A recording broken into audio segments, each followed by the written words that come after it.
있는 분들하고 인사를 나눕시다. 오늘 잘 오셨습니다. 인사를 한번 해보세요.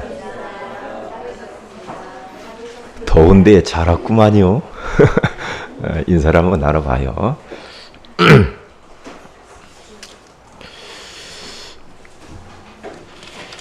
제가 한번 기도하겠습니다. 하나님, 무더위 가운데에도 하나님의 은혜 가운데 저희들을 지켜주셔서 오늘 또 우리를 구원해 주신 하나님 앞에 마음과 정성을 다하여 예배할 수 있는 건강을 주시고 믿음을 주시고 환경을 허락해 주시니 감사합니다.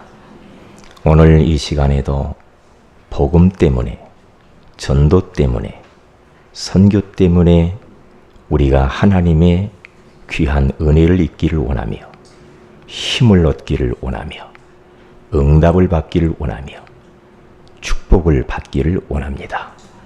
지금 이 시간에 하늘의 문을 여시고 이곳에 성령으로 역사하여 주옵소서.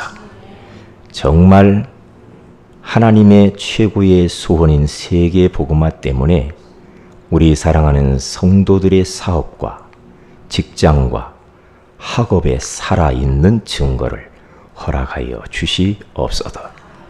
아무도 막을 수 없는 복음 때문에 우리가 하는 작은 헌신들을 우리 하나님께서 받아 주시옵시고 정말 우리 성도들이 살아가는 날 동안 건강의 복을 주시며 경제가 마르지 않게 하옵시며 자자손손 부인할 수 없는 복을 허락하여 주옵소서. 복음 때문에 항상 마음이 열려있는 자들이 되게 하시고 모든 사람들을 받아들이는 자들이 될 수 있도록 역사하여 주옵소서. 어떠한 환경 속에서도 그리스도를 증거하게 하시고 그리스도 운동만 하다가 제자를 남기고 하나님께 쓰게 하여 주옵소서. 이 시간에도 혹 우리의 생각을 가지고 역사하는 모든 어두움들이 예수 그리스도 이름으로 결박을 받고 무너지고 떠나갈지어다. 성령으로만 이곳에 역사하여 주옵소서. 오늘 우리 예배가 생에 있어서 가장 복된 예배가 되게 하여 주시옵소서. 주 예수 그리스도 이름으로 기도 올리옵나이다. 아멘. 오늘은 복음은 아무도 막을 수 없습니다 라는 제목으로 우리가 은혜를 나누기를 원합니다. 세상에는 이해할 수 있는 일도 있지만 어떤 일은 도저히 이해할 수 없는 일들도 많이 있는 것을 볼 수가 있습니다. 어떤 의미에서는 이해할 수 없는 일이 더 많지 않나 그런 생각을 해보기도 합니다. 얼마 전에 저 잠원동에서 살인사건이 일어난 것을 우리는 잘 알고 있습니다. 23살 먹은 명문 고등학교를 졸업을 하고 미국에 유학을 갔다가 잠깐 한국에 들어온 이 청년이 26살 먹은 청년을 죽였단 말이죠. 왜냐? 한국에 와서 잠깐 쉬는 동안에 게임에 빠졌어요. 그래서 게임 1대1로 막 찌르고 쏘고 하는 그런 게임에 빠져가지고 이제 한마디로 말하면 너무나 거기에 깊이 빠져버린 겁니다. 이게 그쪽 부분에 중독이 되어버리면 사람이 분별력이 안 오잖아요. 그러니까 뭔가 잡혀가지고 부엌으로 뛰어들어가가지고 마음속에 내가 누군가 처음 만나는 사람은 내가 죽인다 하고 나오자마자 26살 먹은 청년을 이렇게 살해하잖아요. 이해할 수가 없잖아요. 그러니까 이해할 수 없는 일들이 참 이 세상에는 많은 것 같습니다. 뿐만 아니라 어떤 사업하는 분은 이런 이야기를 하더라고요. 열심히 사업을 하는데 왜 안 될까? 될 만하면 툭 터지고 될 만하면 툭 터지고 그러면서 너무 힘들어하는 거예요. 또 또 그럴 수 있어요. 응? 그리고 또 어떤 가정은 자기 가문을 쭉 내력을 이야기를 하면서 우리 가정은 왜 이렇게 행복한 가문이 아닐까? 자꾸만 무너지고 이혼하고 깨지는 겁니다. 이런 걸 보면은 그 사람들의 삶이 뭔가 잘못 살아서 열심히 살지 않아서 뭔가 남들처럼 뭐 좀 부족해서 그런 게 아니고 최선을 다해서 사는데 자기 의지와 상관없이 많은 일들이 이렇게 몰아닥친단 말이죠. 이해할 수 없는 일들이잖아요. 이러한 것을 보고 세상 사람들은 뭐라고 하느냐 하면은 사주팔자 운명에 잡혔다 이런 말들을 종종 하지 않습니까? 자기도 자기 인생을 모르겠다는 거죠. 그런데 성경에 가서 보면은 그런 말이 나오거든요. 부모님이 하나님을 잘 섬기면 하나님께서는 그 자녀들에게 복을 주신다고 그래요. 그런데 부모님이 귀신 섬기고 우상을 많이 섬기면 그 자손이 예수 믿으면 끝나는데 예수 밖에 있으면 그 부모로부터 내려오는 눈에 안 보이는 영적인 대물림이 있다는 말이지요. 그러니까 이 자녀는 그냥 당하는 거예요. 당해요. 그래서 이렇게 세상에서 일어난 일들을 보면은 왜 하나님께서 성경에 우리에게 약속의 말씀을 주셨는지 이해가 가기도 합니다. 지금 이 땅에 사람들이 나름대로 노력을 하고 착하게 살면 된다라고 생각하지만 맞는 말인데 그게 잘 안 맞아요. 이상하잖아요. 길 가던 사람이 노력하지 않고 착하지 않아서 그냥 죽고 어려움을 당하는 것은 아니지 않습니까? 그래서 성경에는 우리 인간이 진실하고 착하고 노력하고 살아도 해결할 수 없는 문제들이 있다라고 말하고 있는 겁니다. 그게 바로 뭐냐? 그게 바로 인생들이 하나님과 함께 살아야 되는데 하나님을 떠나서 찾아온 거죠. 하나님을 떠나는 그 순간부터 눈에 보이지 않는 악한 원수 마귀에게 딱 장악되면서부터 그때부터 인생들은 자기가 원치 않는 일들이 자꾸만 펼쳐진다는 말이죠. 그러니까 이렇게 자꾸 힘드니까 사람들이 열심히 살아도 안 되고 착하게 살아도 안 되고 양심대로 속이지 않고 해도 안 되니까 어떤 분은 무당 찾아가서 빌고 용하다는 데 가보기도 하고 또 뭐 손금 보기도 하고 부적을 또 넣어갖고 다녀보기도 하고 그런 사람들이 많아요. 그러니까 어떤 아주 예쁜 사람 한 분이 너무나 착하고 예쁜데 인생이 안 풀리는 거예요.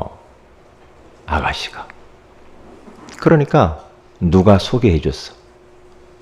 저 무당집 한번 가봐. 가면 당신에게 답을 줄 거야. 한 번 거기에 발길을 돌렸다가 처음에는 50만 원짜리 구대라 100만 원짜리 조금 약발이 받다가 조금 약기운이 떨어지면은 또 300만 원짜리 해라 500만 원짜리 해라 1000만 원짜리 해라 해가지고요 수억을 빚을 졌고 돈을 싹 날려버렸어. 그럴 수도 있다니까요. 그런데 그렇게 해서 자기 인생 문제가 해결이 되어지면은 얼마나 좋겠어요. 그런데 그것 가지고는 안 된단 말이에요. 인간의 힘으로는 사람의 노력으로는 운명을 바꿀 수도 없고 운명을 통해서 오는 재앙을 막을 길이 없다라고 성경은 말합니다. 그래서 하나님께서 운명을 바꿀 자를 보내겠다. 재앙을 막을 자를 보내겠다. 눈에 안 보이는 사단이라는 이 존재를 꺾을 자를 보내겠다라고 말씀하고 있습니다. 그분이 바로 예수 그리스도인 줄로 믿습니다. 그래서 우리는 예수를 믿어야 됩니다. 예수 믿으면 운명에서 빠져나오고 사주팔자가 안 맞게 돼 있어요. 왜? 운명 안에 있으면 사주팔자대로 인생이 가야 되는데 예수 그리스도를 마음의 구주로 모시는 순간에 내 안에 뭔가 모르는 어두운 악한 영들이 빠져나갑니다.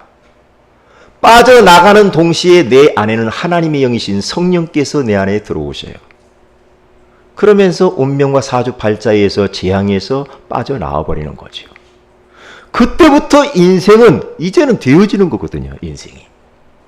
그런데 사람들이 이 비밀을 모르고 있잖아요. 저의 가문도 보면은요, 왜 그렇게도 가난하고 어둡고 되는 일이 없고, 에? 우리 부모님을 봐도 그렇고 큰형을 봐도 그렇고 큰 누나를 봐도 그렇고 소망이 하나도 없어. 제 어릴 때 말이에요. 그런데 하나님께서 어느 날 저를 어느 집사님을 통해서 찾아오셨습니다. 다른 말 안 했어요. 그분이 와서 교회 가자고 그러더라고요. 예수 믿으라 안 해요. 교회 가자고. 그런데 희한하죠. 교회 가자고 하는 그 말 한마디, 그 한마디가 제 마음을 탁 붙들었단 말이에요. 그래서 어린 나이에 교회의 발걸음을 딛게 됐잖아요. 교회를 다니면서 왜 우리의 가정과 가문이 힘들 수밖에 없었는가? 우리 부모가 나쁜 짓 하지도 않았고 우리 형들이 그렇게도 이상한 사람 아닌데 왜 그랬을까? 예수 모르고 하나님 몰라가지고 우리 가정이 귀신을 많이 섬겼습니다. 귀신이 우리에게 좋은 것 안 주거든요. 성경은 너무나도 정확해요.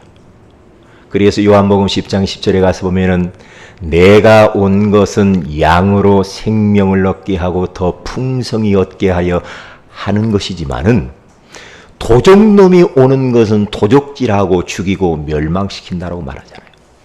악한 원수 마귀를 도둑놈이라고 합니다. 영혼을 도둑질해요. 행복을 도둑질해요. 경제를 도둑질해요. 건강을 도둑질해요. 여러분과 저는 예수 그리스도로 말미암아서 이제는 더 이상 도적 맞는 인생이 되지 않은 줄로 믿습니다.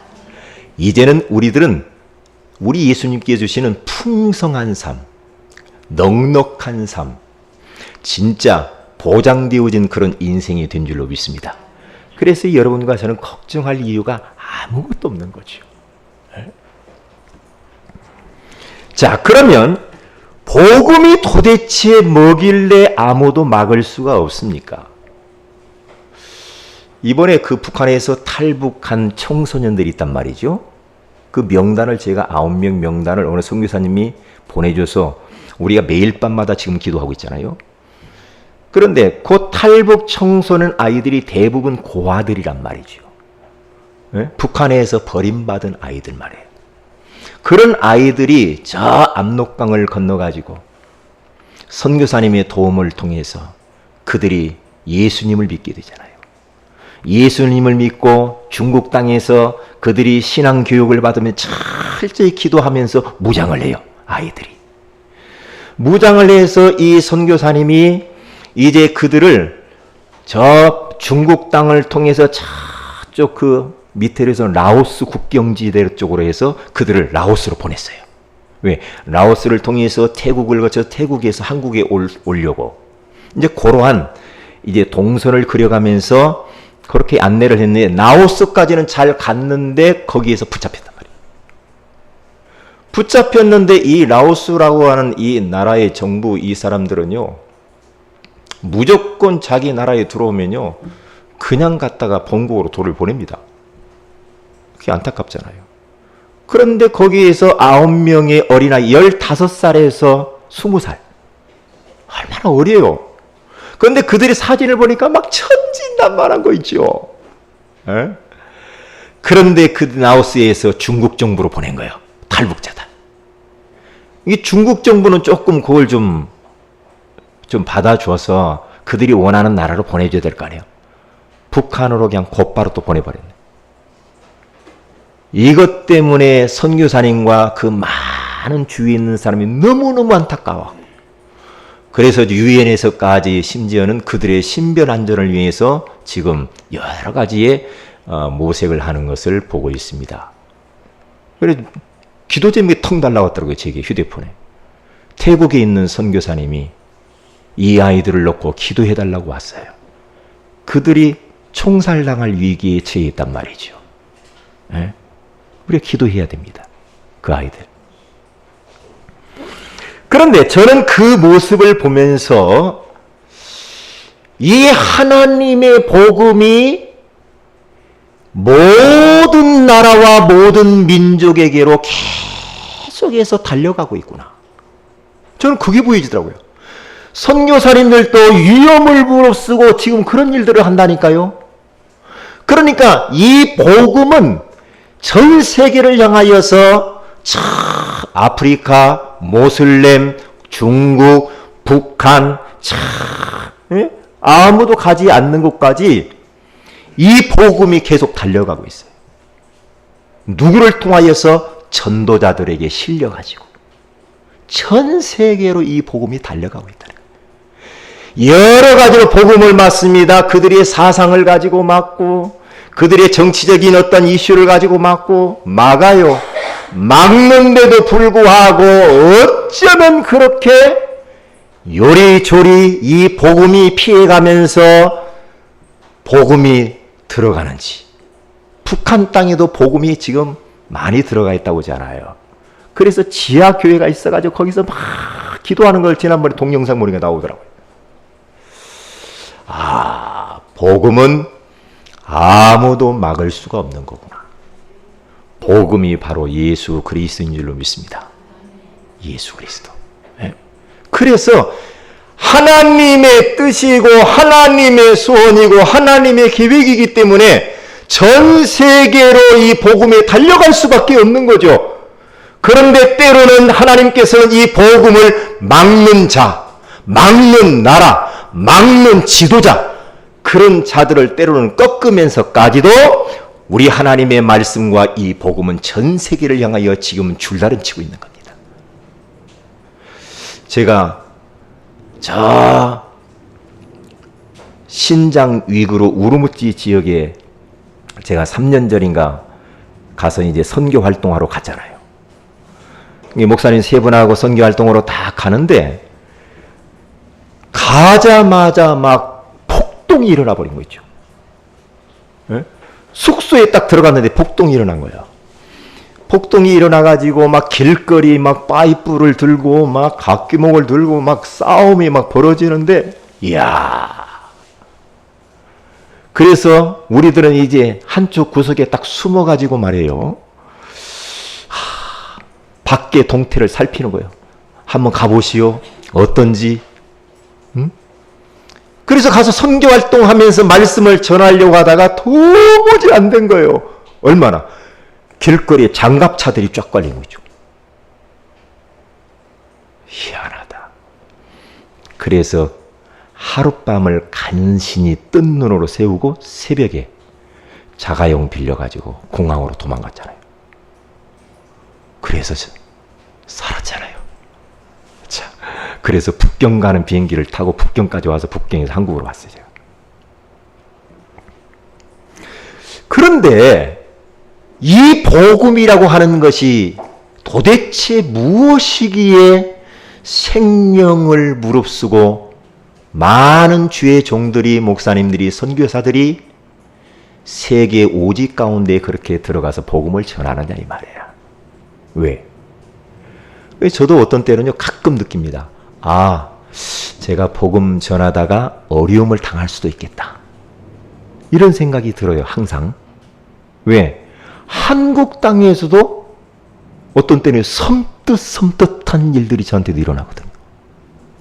네?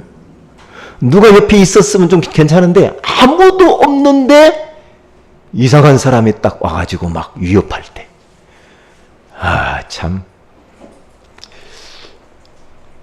그런데 희한하죠. 하나님께서 복음을 안고 전 세계를 향하여서 달려가는 전도자들, 그리고 주의 종들, 선교사님들은 하나님이 그들과 함께 하시면서 지키시더라고요. 그들에게 하나님께서는 성령으로 역사하시는 것을 볼 수가 있습니다.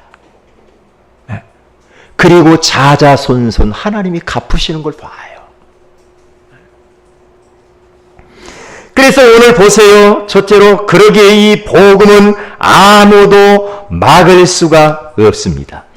바울이라고 하는 사람은 이제 로마 땅에 와서 감옥에 가야 되는데 감옥에 가지 아니하고 자기 셋집에 머물면서 이제 죄수의 몸으로 있는데 많은 사람들이 바울을 찾아옵니다. 바울을 찾아와요. 예? 바울을 찾아오는데 바울은 그 셋집 안에 머물면서 2년 동안 하나님의 나라와 예수 그리스도에 대해서 그들에게 증거하기 시작하죠. 참 이 바울이라고 하는 사람은 한마디로 표현을 하면은 복음의 사람이다. 복음에 중독되어진 자. 복음에 미친 사람이야. 여러분, 예수에게 미친 사람이 가장 정상적으로 미친 줄로 믿습니다. 예? 생각해 보세요. 술에 미치고 도박에 미치고 그렇잖아요. 게임에 미치고 그것보다 예수에게 미치는 것이 훨씬 낫죠. 여러분, 예수님에게 한번 미쳐보시기 바랍니다. 큰일 날 것 같아요. 예? 그러니까 바울이 지금까지 저 사도행전 9장에서 담에색 동의 예수님을 만나고 난 이후에 28장까지 지금 쭉 오는 과정 속에서 바울이라고 하는 사람의 모습을 한번 쫙 묵상을 한번 해보세요. 바울이라고 하는 사람은 예수님을 딱 만나고 난 이후에 곧장 저 예루살렘으로 올라가서 복음을 전합니다. 그는 매를 맞아도 벌떡 털고 또 일어나가지고 가서 또 복음을 전해요. 그는 감옥에 갔는데 감옥 안에 왜 내가 들어왔을까 거기에서 한탄하고 자기를 막 왜 이럴까 이렇게 하지 아니하고 거기에서 기도하고 찬송하고 기도하고 찬송하다가 감옥 안에 있는 간수와 그의 가정들에게 복음을 전해요. 그러니까 틈만 있으면 예수님은 복음을 전해요. 이 바울은 예수님을 전하는 걸 볼 수가 있어요. 저 에베소 교회에서 복음을 증거하다가 이제는 예루살렘으로 향하여서 성령의 메인바디에서 가려고 하는데 에베소 장로들이 가지 마세요, 가지 마세요. 가면은 환난과 결박이 기다리니까 거기 가면은 죽을 수도 있어요. 가지 마세요 라고 하면서 막 울잖아요. 우는데 바울이라고 하는 사람은 아니다. 나는 성령의 메인바 되어져서 예루살렘으로 가야 되는 것이다. 그러니까 죽음이 기다리고 결박과 환난이 기다리는 줄을 알면서도 바울은 성령께 매여서 가요. 참 그런 것 보면은요, 바울은 전도자인 거 분명하고요, 복음의 사람인 것은 분명합니다. 그는 누구든지 언제든지 어디서든지 왕을 만나면 왕 앞에서, 총독을 만나면 총독 앞에서, 귀신 들린 자 만나면 귀신 앞에서, 여러 가지 불쌍한 사람 앞에 있으면 불쌍한 사람 앞에서 예수가 그리스도, 예수 믿어야 당신이 구원받습니다 라고 복음을 증거해요. 보세요. 그런데 지금 로마 땅에 와서 죄수의 몸이 되어져가 자기 셋집에 들어가지고 머물면서도 그는 여전히 바울을 찾아오는 많은 사람들에게 다른 말 하지 않는다니까요. 하나님의 나라, 주 예수 그리스도에 관한 것을 말씀을 하잖아요.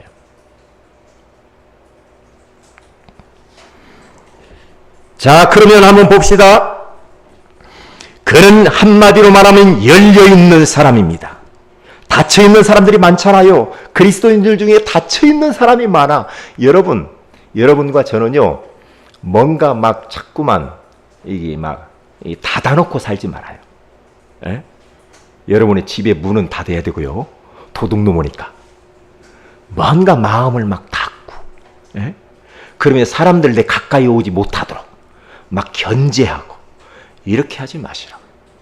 바울이라고 하는 사람은 자기 셋집에 머물면서 자기 집에 오는 사람들을 어떻게 했냐고 보니까 다 영접하고 그렇게 말했습니다. 그러니까 복음의 사람은 항상 마음이 열려 있어야 돼. 누구든지 와라 이 말이야, 나에게. 누구든지. 예? 와서 복음 듣고 구원받으라는 거죠. 예? 그래서 그는 자기 집에 문을 오픈도 했지만은 자기의 마음을 항상 열어놓고 유대인이나 이방인을 구분하지 아니하고 또한 편견과 선입견이 없이 그들을 다 맞이했습니다. 중요하지요. 누구는 내가 수용을 하고 누구는 수용하지 못하고 그 사람의 과거를 쳐다보면서 당신이 이랬으니까 나와 같이 할 수 없어, 이렇게 되어지면은 우리는 복음의 사람은 아닌 것이죠. 그리고 그는 어떤 사람이었느냐면은 모두를 받아들이는 사람이었어요. 그러니까 자기 집에 오는 모든 사람을 다 받아주는 사람, 그런 사람이 되어야 됩니다. 복음의 사람, 열려있는 사람이요, 자기 집에 오는 사람들을 다 받아들일 줄 아는 복음의 사람, 아름다운 사람이죠. 네.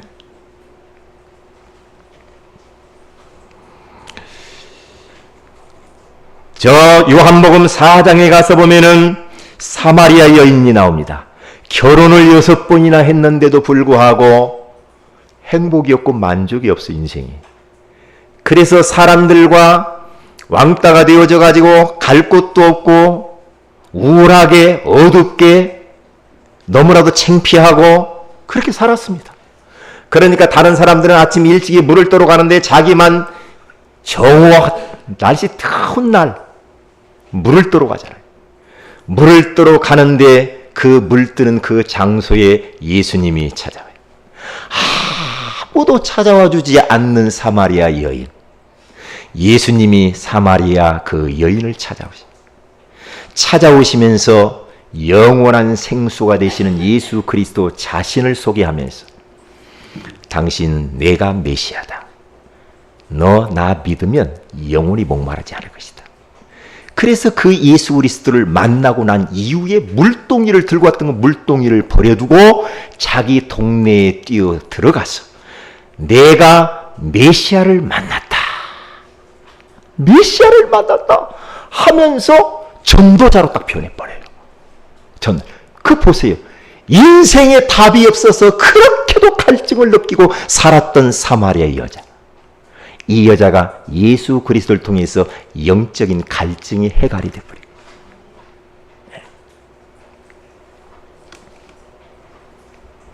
사도행전 13장 1절에 가서 보면은 니게르라고 하는 시몬이라는 사람이 나옵니다. 니게르는 흑인이라는 말이죠. 그는 안디옥 교회의 흑인인 이 안디옥 교회는 이 니게르라고 하는 이 사람을 교회의 지도자로 딱 세웁니다. 흑인이지만은 자기 민족이 아니고 피부가 다르고 언어가 다르고 문화가 다르지만은 예수 그리스도를 통하여서 그가 하나님 자녀가 되었기 때문에 안디옥 교회의 지도자로 탁 세웁니다. 이거 보세요. 모두를 받아들일 줄 아는 사람, 항상 열려있는 그 사람, 이 사람이 복음의 사람인 줄로 믿습니다. 자, 바울은 두 번째로 보면은 그리스도 운동에 집중했던 사람입니다. 그는 그 집에 찾아오는 사람들에게 대해서 어떤 것을 말씀을 했느냐면은 하나님의 나라에 대해서 집중적으로 말을 했어요. 그는 아시아 지역에서, 에베소 지역에서, 두란노 지역에서 그는 하나님의 나라에 대해서 석 달 동안을 집중적으로 이야기했듯이 바울이라고 하는 이 사람은 지금 하나님의 나라를 경험하고 있기 때문에, 하나님의 나라를 늘 체험하고 있기 때문에 그는 자기 집에 오는 사람에 대해서 하나님의 나라에 대해서 이야기를 합니다. 하나님의 나라라는 것은 눈에 보이는 나라가 아닙니다. 하나님의 나라는 먹는 것과 마시는 것이 아니요 예수 그리스도 안에 있는 의와 평강과 희락이라 로마 14장 17절에 그렇게 말씀을 하고 있지 않습니까? 천국을 늘 경험하고 살았던 이 바울. 예수 그리스도를 마음의 구주로 영접하는 그 순간에 하나님의 영이신 성령님께서 들어오시고 내 안에 있는 악한 영이 도망가 버리고 이제는 하나님의 자녀로 신분이 바뀌어지는 동시에 하늘 군대가 동원되어져서 그 영혼을 딱 지키잖아요. 네? 예수 그리스도가 하나님 나라의 주인공인데 그 예수 그리스도를 마음의 구주로 모시는 순간 성령 하나님이 내주하신다 이 말이죠. 그래서 성령이 역사하는 사람이 된 그 자체가 하나님의 나라가 임한 겁니다. 여러분 가정에 하나님 나라가 임해야 합니다. 여러분의 사업터에, 직장에, 캠퍼스에 흑암의 나라가 어두움들이 가득 차 있으니까 모든 축복의 문이 닫히는 겁니다. 어떻게 해야 됩니까? 흑암의 나라를 몰아내야 돼. 영적인 정권 교체를 해야 돼. 아멘? 영적인 정권 교체를 해야만이 우리 하나님이 통치하는 나라, 우리 예수 그리스도가 왕으로 통치하는 그 나라가 되어야 통치자가 잘해야 말이요 복받아요. 그래야 백성들이 편해요. 그래 안 그래요? 그렇잖아요. 그래서 북한도 통치자가 바뀌어야 편해.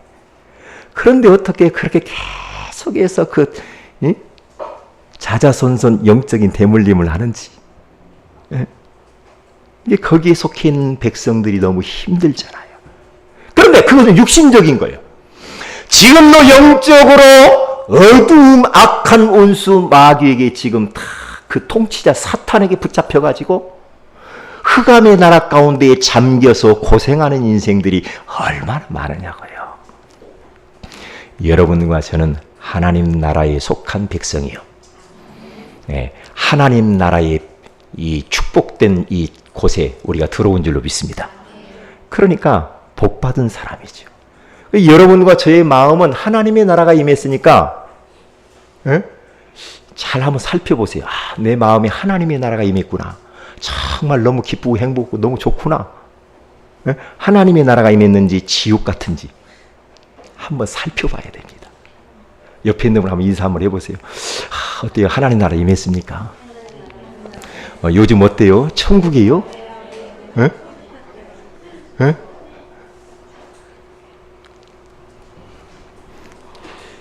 그러니까 바울이라고 하는 사람은 이 마음속에 천국이 임하니까 항상 기뻐하라, 쉬지 말고 기도하라, 범사에 감사하라, 이는 그리스도 예수 안에 있는 하나님의 뜻이니라. 그러니까 너무나 기쁘고 편안하고 행복한 거예요. 하나님의 나라가 임하면. 그래서 여러분 기도 제목을 잡아야 됩니다. 하나님, 우리 가족 중에 흑암의 나라에 속해 있는 사람이 2명 있는데요. 이걸 어떻게 해야 되겠습니까? 우리 집에는 3명이요. 우리 집에는 1명 있는데 그 흑암의 나라에 잡혀가지고 어두움의 통치자에게 지금 목이 딱 졸려가지고 말이야. 지금 이리 휘둘리고 저리 휘둘리고 눈에 보이는 것이 전부 있느냐 끌려다니고 있는데요.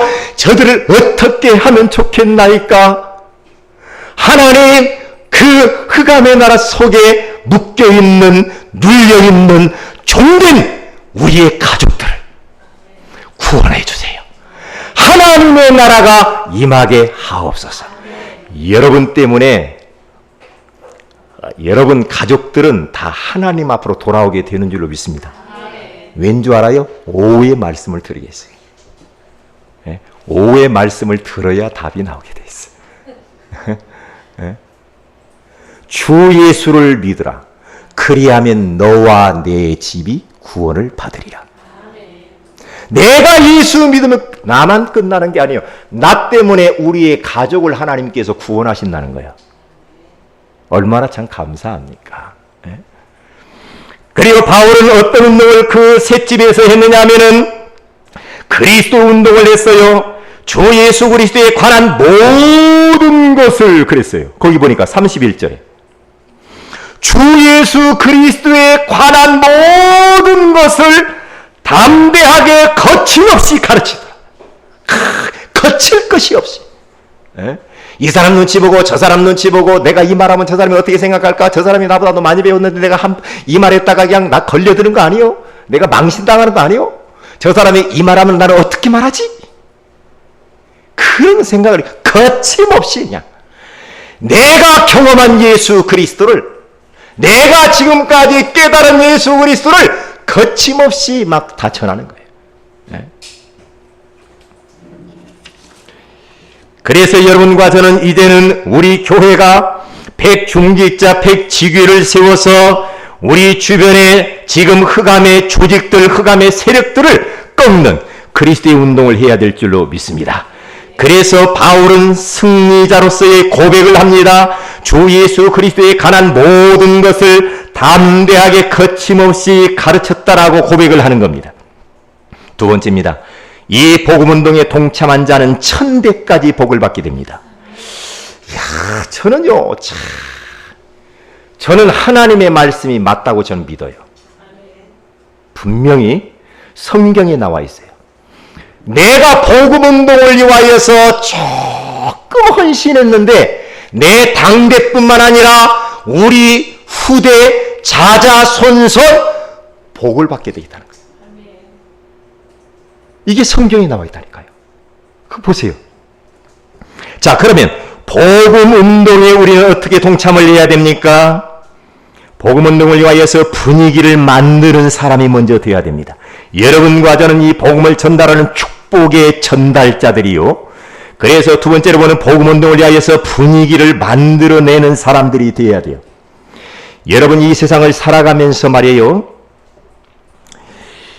여러분과 저는요.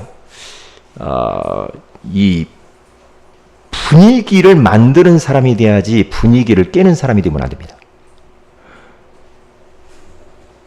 막 힘 빼는 사람이 있죠. 어떤 일을 하려고 하는데 힘을 빼고 찬물을 끼얹고 뭐 되겠나 그렇게 하고 되겠나 이렇게 하는 거 있잖아요. 사회생활에서 그러잖아요. 네?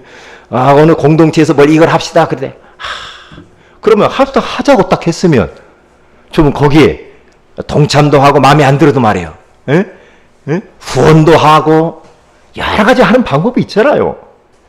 그렇게 해서 분위기를 자꾸 띄우고 만들어주고 이렇게 하면서 하면 얼마나 좋겠어요. 응? 교회 안에도 마찬가지예요. 복음운동을 위하여서 분위기를 만들어내는 사람이 돼야 됩니다. 에? 아셨어요? 꼭 그렇게 하셔야 돼요. 저도 이 말씀 묵상하면서 많은 걸 깨달았어요. 목사님들 세계에서도요, 자기 주장들이 굉장히 강하거든요. 자기 고집들 안 꺾습니다, 목사님들이요. 자기만 맞다고 합니다. 저를 비롯해서 목사님들이. 그러니까 뭐가 결정이 딱 됐어도요, 내가 원하는 것이 아니면 뾰루통하고 있어요. 그러면서 거기 안 해. 안 가. 협조도 안 해. 후원도 안 해. 잘해봐. 이거요. 그러면 안 돼요. 그러면 그것은 사회성이 떨어지는 거예요. 인간관계를 모르는 거야. 공동체의 비밀을 모르는 거라니까요. 예? 그렇게 하면 안 되거든. 분위기 메이커가 돼야 돼. 예? 교회 안에서도 뭘 하자 그러면 내가 거기에 동참은 못할지라도 그러면 내가 어떻게 이 지금 교회에서 하는 이 일을 내가 분위기를 띄워가지고 그것이 되게끔 할 수 있을까 이런 거 있잖아요. 그럼 내가 동참은 못하는데 다른 방법으로 얼마든지 할 수 있어요. 근데 그 마음의 중심이 얼마나 귀하냐는 거죠. 그게요.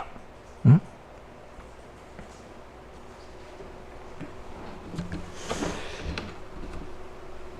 그래서 하나님 앞에 쓰임받는 사람들을 보면은요, 복음운동을 위하여서 분위기를 만들어내는 사람입니다. 고린도전서 16장 17절에서 18절에 가서 보면은 이렇게 말씀합니다. 바울이 이렇게 말을 하지요. 내가 스데바나와 부드나도와 아가이오가 온 것을 기뻐하노니, 이제 고린도 교회에 어떤 새로운 사람이 교회에 등록을 했어요. 그들이 너희의 부족한 것을 채웠음이라. 그들이 나와 너희의 마음을 시원하게 하였으니 그러므로 너희는 이런 사람들을 알아주라. 바울이 와르사리 고린도 교회에서 지금 사역을 하다가 너무나 교회가 막 시기하고 질투하고 분쟁이 많아가지고 골머리를 앓았어요. 바울 목사님이 이렇게 힘들었어. 응? 힘들어 있을 그때에 새 가족이 3명이 왔어. 그들이 와가지고 분위기를 바꿔버린 거예요. 영적인 분위기를 바꿔버렸어. 우리 교회에 새 가족들이 좀 많이 와가지고 분위기를 싹 바꿔버려야 돼. 왜요? 예? 그러니까 바울이 그 3명으로 인하여서 자기들의 필요를 충족을 받았을 뿐만 아니라 마음이 너무 시원한 거야. 마음이 시원해. 여러분, 주의 종의 마음을 시원케 하는 사람 되시기 바랍니다. 아셨어요? 주의 종의 마음을 근심을 끼치고 막 걱정하게 하고 힘들게 하고 그러지 마세요. 목사님 마음을 시원, 그분만 생각하면 목사님이 너무 기뻐. 그래 말이야. 아무개를 생각하니 기쁘구나. 이래야지. 아무개를 생각하니 잠이 안 와. 골머리가 아파. 이러면 안 되잖아. 이러면. 예? 복음운동을 위하여서 분위기를 만들어낼 줄 아는 사람. 그런 분위기 메이커가 되시기를 주의 이름으로 축복을 드립니다. 그래서 분위기를 만들 뿐만 아니라 어떻게 해야 됩니까? 복음을 위하여서 헌신을 해야 됩니다. 여러분과 저는요, 잠깐 살다 가는데 전도서 2장 12절에 11절에 가서 보면은 솔로몬이 인생을 다 살아보고 난 이후에 이렇게 말합니다. 후에 내가 생각해 본즉 내 손으로 한 모든 일과 내가 수고한 모든 것이 다 헛되어 바람을 잡는 것이며 해 아래서 무익한 것이로다. 또 전도서 12장 1절에 가서 보니까 너는 청년의 때에 너의 창조주를 기억하라. 그러니까 이 땅 위에 복음 운동을 위하여서 창조주 하나님을 섬기는 것 외에는, 복음을 위하여서 헌신하는 것 외에는 다 헛되다, 이렇게 말을 해요. 어떤 것이 가치가 있는가? 복음 운동을 위하여서 한 모든 행위들은 다 하나님의 갚으심이 있는 줄로 믿습니다. 그래서 이 복음 운동을 위해서 세 번째 보면은 천대까지 복을 받는다라는 거죠. 출애굽기 20장 6절에 가서 보니까 나를 사랑하고 내 계명을 지키는 자에게는 천대까지 은혜를 베푸느니라. 신명기 7장 9절에 가서 보면 그를 사랑하고 그의 계명을 지키는 자에게는 천대까지 그의 언약을 이행하시며 인애를 베푸시되, 이렇게 말합니다. 천대까지. 전 이 단어가 너무나 가슴이 와서 막 닿는 거예요. 나 당대뿐만 아니라 자자손손 하나님이 복으로 갚으신대. 얼마나 좋은지. 미국을 하나님이 왜 축복하느냐? 영국의 청교도들이 자꾸만 교회가 힘을 잃어가고 사람들이 하나님을 섬기지 않고 자꾸만 하나님을 등지고 떠나면서 말씀과 멀어지는 것을 보고 거기에 몇몇 사람들이 모여가지고 우리가 말씀으로 돌아가자, 하나님께로 돌아가자, 우리가 이렇게 살면 안 된다 하겠어. 그들이 모여가지고 엔터프라이저 호라는 배를 타고 차 바다를 향해서 항해하다가 신대륙을 발견하잖아요. 신대륙을 발견을 해가지고 그 미디의 땅에 턱 그 배가 딱 닿아서 발을 딛자마자 그들은 오 하나님, 오 하나님 고맙습니다 하면서 자기들이 거기에서 먼저 자야 할 집을 짓는 것이 아니고 그들이 뭐 어떻게 먹고 살 것, 뭐 농작물을 지어야 된다 이런 것을 하지 아니고 도착하자마자 성전을 딱 짓습니다. 성전을 지어가지고 우리를 여기까지 인도하신 그 하나님 앞에 감사의 예배를 드리는 겁니다. 하나님 먼저의 신앙, 하나님을 먼저 대접할 줄 아는 사람, 최고의 신앙인인 줄로 믿습니다. 그래서 하나님을 얼마나 거기서 예배하고 기뻐하고 막 그들이 막 춤을 추고 너무 감사하고, 그리고 난 이후에 교회를 지어서 하나님께 예배드리고 난 이후에 그들은 학교를 짓고 자기 집을 짓고 농장을 갖추면서 그 하나님 앞에 매주 나와서 그 하나님 감사하면서, 그러면서 우리는 하나님의 영광을 위해 살자, 전도를 위해 살자, 선교를 위해 살자, 하나님 말씀대로 살자. 그러면서 그들은 점점점 하나님이 그 미국 땅을 갖다가 복을 부어주는데, 이것은 상상할 수 없는 복을 쏟아붓는 겁니다. 미국 역사 200년 만에 세계를 완전히 주름잡아 버렸어요. 지금 전 세계의 선교사를 가장 많이 파송한 나라가 미국이요.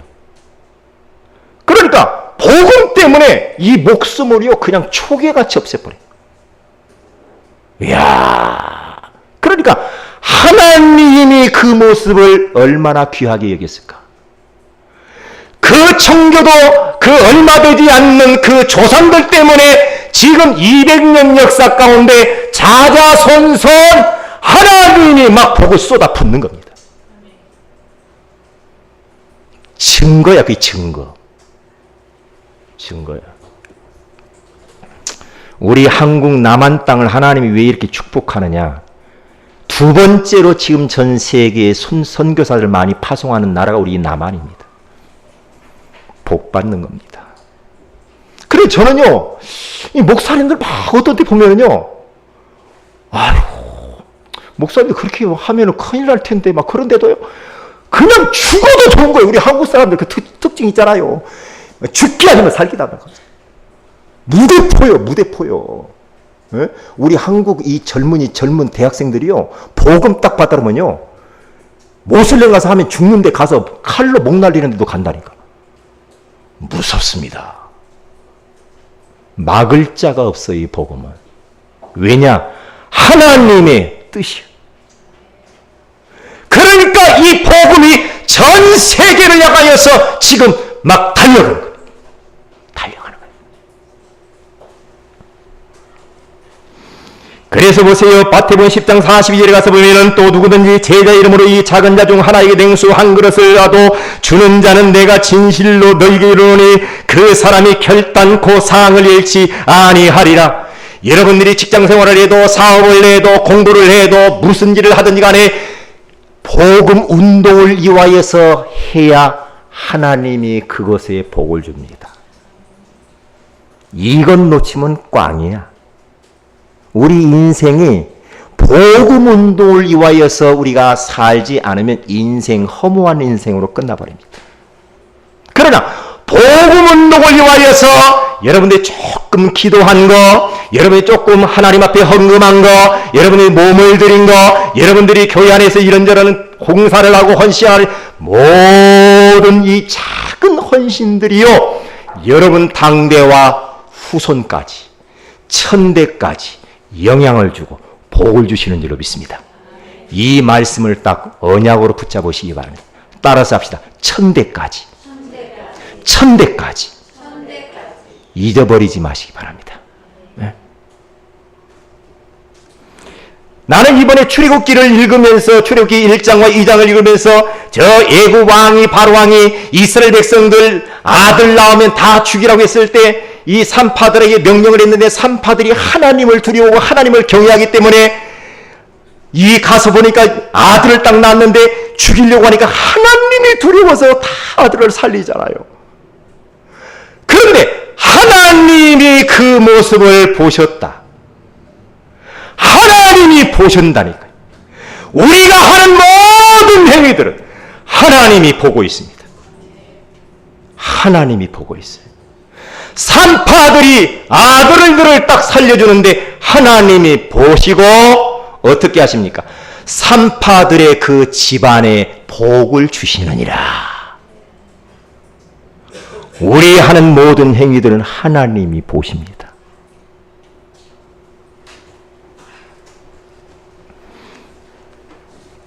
결론입니다. 우리가 어떻게 이번 주간에 적용을 해야 될까? 사람의 운명을 바꾸고 재앙을 바꾸고 막고 사단을 꺾는 방법은 오직 예수 그리스도밖에 없는 줄로 믿습니다. 여러분과 제가요, 인생의 답을 가졌다라는 것, 이것처럼 복이 없어요. 우리는 답을 가진 자예요. 두 번째로 하나님의 복음 증거는 아무것도 막을 자가 없습니다. 저는요, 이 말씀 묵상하는데 제 모습을 딱 보니까 내 안에 있는 이 복음이 누가 막을 수 있을까 생각을 해봤어요. 그런데 이 복음이 계속해서 달려가고 있는 거죠. 제 안에 있는 복음이 막 달려가요. 달려가는데요, 이게요, 저는 지금 예수 믿고 난 뒤에 우리 가정 속에서 제가 신앙을 쭉 해오면서 가족들이, 주변 친척들이 이런저런 말로 막 현혹을 하면서 얼마나 유혹을 했는지 몰라요. 그럼에도 불구하고 그러한 사람들의 가족들이 나의 이 복음을 막을 수가 없었어. 못 막았습니다. 심지어는 어느 정도냐, 토요일날 아버님이 돌아가셨는데 주일날 장례를 치러야 되는데 못 갔다니까. 왜? 아버님 돌아가신 것도 중요하지만은 하나님이 더 중요하다는 걸 나는 그때 그렇게 배웠다는 거예요. 좀 지혜롭게 했어야 되는데 좀 멍청해서 제가. 예. 그게 잘했다 잘못했다 그게 문제가 아니고, 여러분들은 주일날 부모님 돌아가시면 가셔야 돼요. 가셔야 돼. 저는 그때 하여튼 뭐라 그럴까, 좀 그랬어요. 맛이 갔다니까. 맛이 갔는데요.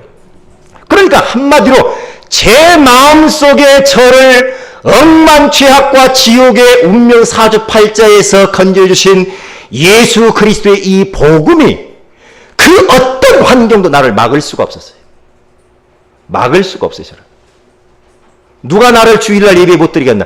그 사람 죽든지 내가 죽든지. 왜? 사람도 중요하지만 하나님이 더 중요하거든. 예? 자칫 잘못하면 우리가 휘둘립니다.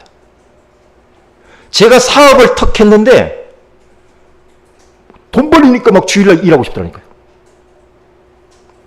다 속는 겁니다. 다 속는 겁니다. 내 안에 복음이 계속 달려가고 있는 거죠. 저 중국 땅 23개 성에 제자가 세워지는 그날까지 내 마음속에 있는 이 복음은 달려가는 겁니다.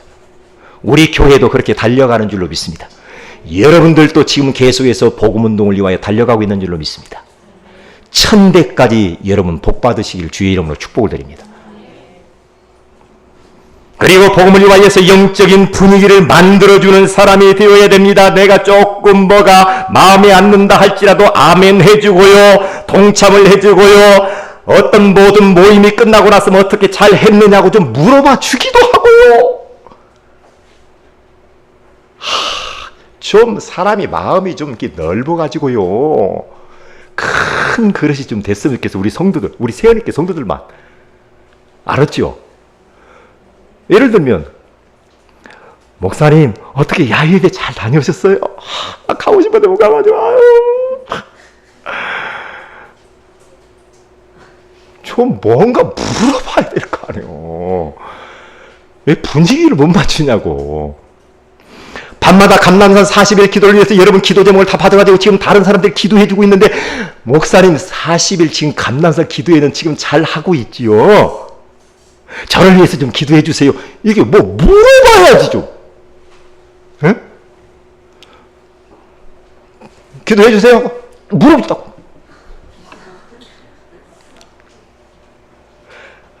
우리가 그렇게 막 냉정하고 막 차갑게 막 그렇게 살면 안 되잖아. 우리는 가족인데. 그래 안 그래요? 우리는 가족이잖아요. 에? 가족인데 좀 따뜻하게 이렇게 좀 물어보고 좀 그랬으면 좋겠어요. 제가 너무 정이 많나요? 이건 복음이 아닌가요? 그렇게 좀 해주세요. 누가 옆에서 힘들고 그러면 얼마나 힘들어요. 같이 기도. 그래서 손 붙잡고 막 기도도 막 해주고 말이요. 네? 그리고 집에 가서 기도해주고 말이요. 이렇게 좀 분위기를 좀 맞춰주면 안 될까요? 나는 못 가지만은 이게 간식 사서 삽쓰세요. 간식이요, 간식.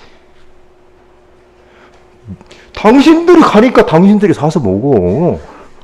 그렇게 하지 말고 이게 좀 뭔가 좀